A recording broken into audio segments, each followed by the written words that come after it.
Intact பெரிடியம், அதாவது episiotomy இல்லாம delivery பண்றதுக்கு 5 ஸ்டெப்ஸ்ங்க. எபிசியோட்டமி பிரசவ பாதை வருமால கட் பண்ணுவாங்க இல்லையா, அது வந்து நீங்க முன்கூட்டியே அதை எப்படி அவாய்ட் பண்ணணும் அப்படிங்கிறது தான் இந்த வீடியோ. எல்லாருக்கும் அது கட் பண்ணணும்னு அவசியம் கிடையாது. ஆனா யார் யாரெல்லாம் கட்டாயம் கட் பண்ணுவாங்க அப்படின்னா, மரத்து போற ஊசி போட்டுட்டு 2-3 விஷயத்துக்கு தான் கட்டாயம் கட் பண்ணும். அதாவது சுகர் பேஷண்ட்டுக்கு இந்த ஷோல்டர் டிஸ்டோஷன், இந்த எலும்பு இருக்கு, இது கொஞ்சம் வளர்ந்துருக்கும். அப்ப அது வரதுக்கு கஷ்டப்படுறதுக்கு வாய்ப்பு இருக்கும் அப்படின்ட்டு அந்த நேரத்தில் போடுவாங்க. இல்லாட்டி எமர்ஜென்சியாகவும் சம்டைம்ஸ் வந்து குழந்தை தலை வந்திருக்கும், இது வந்து வரதுக்கு கொஞ்சம் டிலே ஆகுதுன்னா உடனே இது பண்ணுவாங்க. அதான் மெயின் திங். ரெண்டாவது வந்து ஏதாவது ஆயுதம் போட்டு எடுக்கிறதுனா, ஃபோர்ஸஸ் போட்டு பேபி எடுப்பாங்க, இல்ல வேக்யூம் போட்டு பேபி எடுப்பாங்க. இந்த மாதிரி ஒரு ஆயுதத்தோட பண்ணும்போது அதுக்கு வந்து கொஞ்சம் இது பண்ணணுங்கிறதுக்காக பிளான் பண்ணுவாங்க.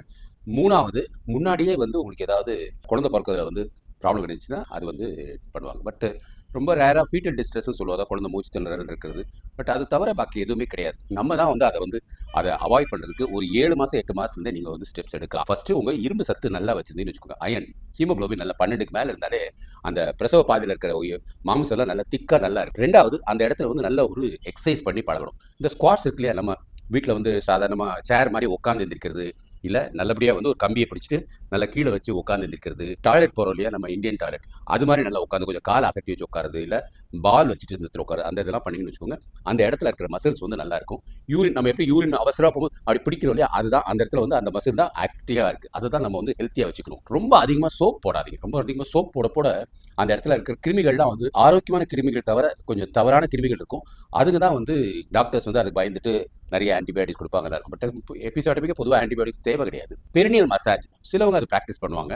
பட் அது கரெக்டாக பண்ணாங்கன்னா ஈஸியாக இருக்கும். சும்மா இதுதான் இருக்குன்னா இந்த இடத்துல அந்த இதை வச்சுட்டு நல்லா இப்படி மைண்டில் லைட்டாக இது பண்ணிட்டு நீங்கள் இந்த மசிலுக்கு வேலை கொடுக்கணும். எப்படி நம்ம வந்து ஒரு டம்பிள்ஸை தூக்குனா நல்லா இப்படி இது வருது இல்லையா, டம்பிள்ஸை தூக்கும்போது நம்ம இந்த மாதிரி வருது இல்லையா, ஸோ சும்மா நம்ம வச்சுட்டு இப்படி பண்ண முடியாது. ஸோ 2 கிலோ டம்பிள்ஸை தூக்கி வைக்கணும்னு வச்சுக்கோங்க, அது மாதிரி இருக்கும். ஸோ அது மாதிரி அந்த இடத்துக்கு வேலை கொடுக்கணும். நீங்கள் யூரின் போகிற இடம் இருக்குது, அந்த கீழே மோஷன் போகிறதுக்கும் இதுக்கும் நடுவில் இந்த சைடில் இருக்கிறதா இப்படி தான் வரும் இந்த லெவட்டர் அடை மசில். அந்த மசிலுக்கு நல்ல ஆரோக்கியமாக இருக்கிறதுக்கு நல்லா நமக்கு இது பண்ணணும். ஸோ கை மாத்திரம் வச்சு சும்மா மசாஜ் பண்ணால் பத்தாது. மசாஜ் வந்து யூஸ்வலாக வந்து இட் ஹெல்ப்ஸ் யுவர் மைண்ட். அந்த இடத்துல நம்மளே நம்ம கை வச்சு தோறும்போது அந்த இடத்துல அந்த நரம்புகள்லாம் வந்து அதுவாக வந்து ஆக்ட் பண்ணும். ஸோ இப்போ நம்ம வந்து கண் இமையை தொடர்போது எப்படி நம்ம டக்கு கண் மூடுறோம் இல்லையா, அது மாதிரி அந்த இது வந்து அது நல்லா இதுவாக பண்ணும். ஸோ அந்த மசில் நல்லா ஆக்டிவாக இருக்கணும். பெரினியல் மசில் ப்ளஸ் அந்த மசில் வந்து ரொம்ப ஆக்டிவாக இருந்தாலே வந்து உங்களுக்கு அந்த எபிசோடை போட வேண்டிய அவசியம் இருக்காது. நாலாவது, நல்லா வந்து குழந்தை பிறக்கிற வரைக்குமே நீங்கள் நல்லா நடக்கலாம். அந்த கிராவிட்டி இது பட் கவர்மெண்ட் ஆஸ்பத்திரி, சில ஆஸ்பத்திரி நான் பார்த்துருக்கேன், எப்போ பார்த்தாலும் படுக்க வச்சுப்பாங்க. அந்த படுக்க வச்சிருந்தாலே பேபி ஈஸியாக கீழே வராது. டெலிவரி பண்ணுற டைம் மாத்திரம் தான் உங்களை படுக்க வைக்கணும். மற்ற நேரம்லாம் படுக்க வேண்டிய அவசியம் கிடையாது.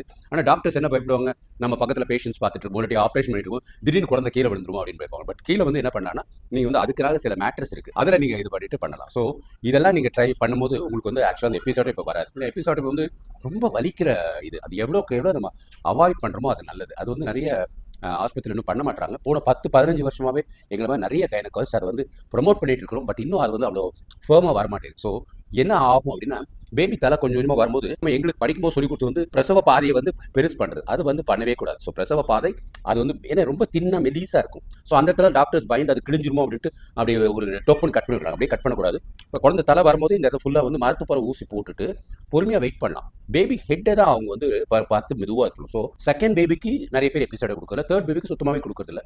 ஃபர்ஸ்ட் பேபிக்கு கட்டாயம் கொடுத்துறாங்க. ஃபர்ஸ்ட் பேபிக்கு தான் கொடுக்கக்கூடாது. ஏன்னா ஃபர்ஸ்ட் பேபி தான் வந்து பெண்கள் வந்து பயப்படுவாங்க, அந்த வலியை வச்சுட்டு அப்புறம் இப்படி கஷ்டப்பட்டு நடப்பாங்க இல்லையா. ஸோ ஃபர்ஸ்ட் பேபிக்கு எபிசோட கொடுக்காம இருக்கிறது நல்லது. நம்ம என்னென்ன செய்ய வேணுங்கிறத நான் மெயினாக சொல்லியிருக்கேன். ஸோ மெயினாக ஹெச்பி நல்லா இருக்கணும், நீங்கள் அந்த இடத்துல மசில்ஸ்க்கு நல்லா ஆரோக்கியமாக இருக்கணும், தேவையில்லாமல் சோப் யூஸ் பண்ணாதீங்க, ப்ளஸ் பெரினியல் மசாஜ் ட்ரை பண்ணலாம். புரதச்சத்து கொஞ்சம் டெய்லி கொஞ்சம் சாப்பிட்டுக்கோங்க.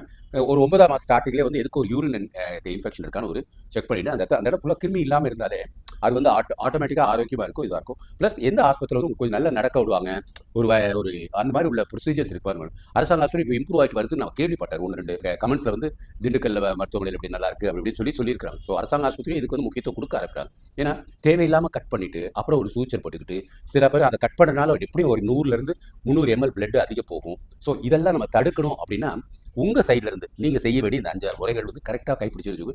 டாக்டர்ஸும் வந்து அவங்களும் வந்து கொஞ்சம் படிப்படியாக வந்து இது தேவையில்லை அப்படின்னு அவங்களுக்கு புரிஞ்சுட்டு அதுக்காக செய்ய இருப்பாங்க. என்ன பிரச்சனை இருக்குன்னா, 1000ல் 1 ஒரு 5 ஒரு 3-4 பேருக்கு வந்து அந்த ஃபுல் டேர் வர வாய்ப்பு இருக்கும். அதாவது பிரசவ பாதையும் மோஷன் போகிற இடமும் அப்படியே கொஞ்சம் நிறைய டேர் வர வாய்ப்பு இருக்கும். பட் அது ரொம்ப ரேர் தான். அதை வந்து அவாய்ட் பண்ணலாம். பட் சம்டைம்ஸ் அவாய்ட் பண்ண முடியலனாலும் அதுக்காக பயப்பட வேண்டாம். அதுக்கு வந்து ஆஸ்பத்திரியில் வச்சு உங்களுக்கு அதுக்கு வந்து கரெக்டாக அதுக்குள்ள சிகிச்சை எல்லாம் போட்டுருவாங்க.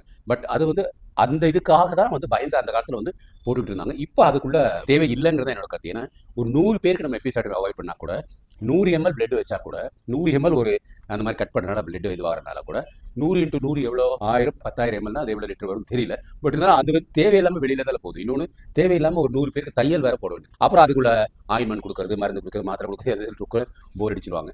ஸோ இதெல்லாம் வந்து மாறும் படிப்படியாக. அரசாங்க ஆஸ்பத்திரியில் கொஞ்சம் சீனியர் டாக்டர்ஸ், கொஞ்சம் சீனியர் நர்சஸ் வந்து இதுக்காக கரெக்டாக இது பண்ணுறாங்க. நாங்கள் அதுக்காக பயிற்சி கொடுக்கறதுக்காக கொஞ்சம் வேலைகள் செஞ்சுட்டு இருக்கோம்.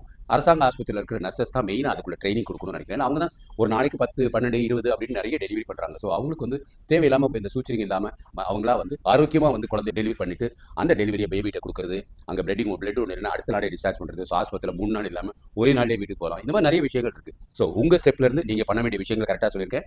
இதை பற்றி முழுசாக நல்லா தெரிஞ்சுக்கோங்க. டாக்டர்ஸ் நர்ஸ்டே வெளிப்படையாக பேசுங்க. அப்படின்னு ஏதாவது சொல்லுவாங்க. பட் அதெல்லாம் நம்ம பொருட்படுத்துகிறோம். நம்ம உடம்பு அவங்க கோவப்படுறாங்க, அவங்க சொல்கிறது தயக்கிறாங்கிறதுக்காக நம்ம வருத்தப்படக்கூடாது. அவங்க வேலை பலு ஜாஸ்தியாக இருக்கிறதால அது இருக்கலாம். இல்லாட்டி என்ன இந்த பொண்ணு கொஞ்சம் அதிக பிரசவித்தமாக அது கேட்குது அப்படிங்கிற மாதிரி இருக்கலாம். அதை பற்றி கவலைப்படாது. ஏன்னா எல்லாரும் வந்து ஒரே அளவு படிச்சிருக்க மாட்டாங்க. சிலவங்க வந்து 5ஆம் கிளாஸ் வரைக்கும் படிச்சிருப்பாங்க, சிலவங்க 12ஆம் கிளாஸ் படிச்சாலும் சில 5ஆம் கிளாஸ் மாதிரி தான் நடந்துப்பாங்க. சிலவங்க 5ஆம் கிளாஸ் இருக்கவங்களே 12ஆம் கிளாஸ் படித்தவங்க நடந்துப்பாங்க. ஆனால் எல்லா பெண்களையும் அவங்களுக்கு சொல்லிக் கொடுக்க வேண்டியது அரசாங்க டாக்டர்ஸ், நர்சஸ், எங்களை மாதிரி டாக்டர்ஸ், நர்சஸ், இந்த மாதிரி யூடியூப் சேனல் சொல்லிக் கொடுக்க வேண்டிய அவசியம் தான். ஏன்னா வருமுன் காப்போம் தான் நம்ம தமிழ்நாட்டில் நம்ம எப்பயுமே 2000, 3000 வருஷமா பார்த்துட்டு இருக்கோம். ஸோ நம்ம பெண்களுக்கு கரெக்டாக செய்யறேன்னா அது எப்படி? ஸோ உங்கள் வேலையை நீங்கள் செய்யுங்க. மருத்துவர்கள் செய்வீர்கள் அவங்க வேலை படிப்படியாக வந்து இதை இம்ப்ரூவ் பண்ணி உங்களுக்கு தேவையானது செய்ய இருப்பாங்க. ரத்தப்போக்கும் கம்மியாக இருக்கும். தேவையில்லாமல் சூச்சர் போட வேண்டிய இருக்காது. தேவையில்லாம மருத்துவமனையிலும் 1-2 நாள் எக்ஸ்ட்ராவாக இருக்க வேண்டிய அவசியம் இருக்காது. நீங்களும் சீக்கிரம் வீட்டுக்கு போவீங்க. இது பேர் இன்டாக்ட் பீரியடியம். இதில் நிறைய லாபம் இருக்குது. அது அடுத்த வீடியோவில் போடுறேன்.